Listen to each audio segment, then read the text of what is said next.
The end of that one? Yeah, I think we weren't good today, let's be honest. I thought we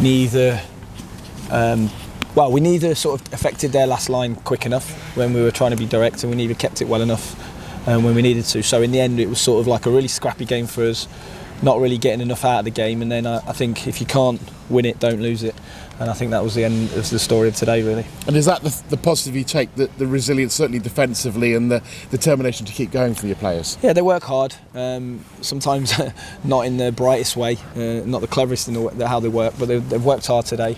And I think, Reading are a good team. They're in a league position that probably doesn't say how good they are. They had some good individual players, and we struggled to cope with that in the wide areas and players running on our last line. So I think in the end it was a big shift, a tough shift, but a point. And your back three stood strong. I mean, particularly Adam Jackson, but all three of them.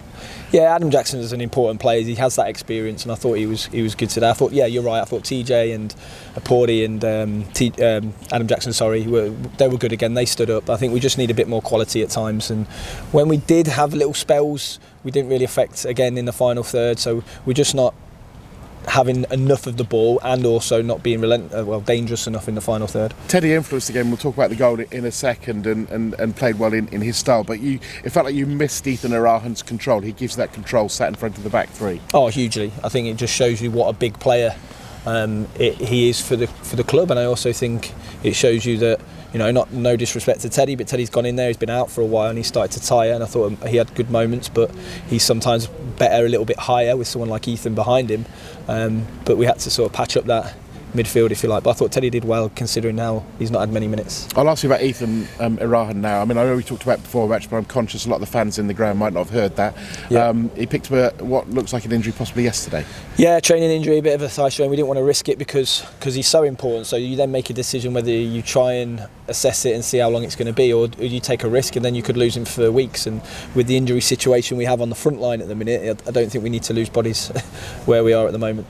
A bit of a smash and grab, that goal though, we mentioned. Well, it's really interesting because we talked about starting fast, starting aggressive, getting on that back line, putting them under pressure, and I thought they did that well. So actually in the first 5 minutes I thought we started the game really, really well, and then it looked like when we'd scored we went passive, and we went too passive, we come off it too much, and then in the end we couldn't get back to the fastness that we started with. The two disallowed goals, we certainly, I know you have no the benefit perhaps of the replay, but the offside for the second looked like an offside. The first one looked like one that you might have been disappointed if it had been the other way around. Yeah, I think so. I think it was offside from what I've seen. I haven't quickly, but yeah, I think they're fair to the referees. I think they were in our favour, but yeah. And were you aware of the rule that saw the Reading boss go off, that if you're on the bench and you kick the ball away, it's a red card? Because I'll be honest, I found out this afternoon about it.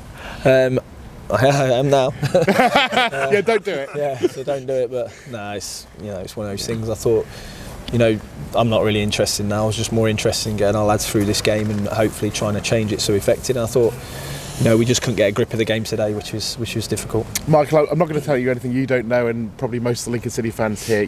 We know the well-documented issues you got with injuries, but it's a real challenge for you, isn't it, to find ways to score goals at the moment? Yeah, huge challenge, and I keep saying, and I said that when I came in, don't underestimate.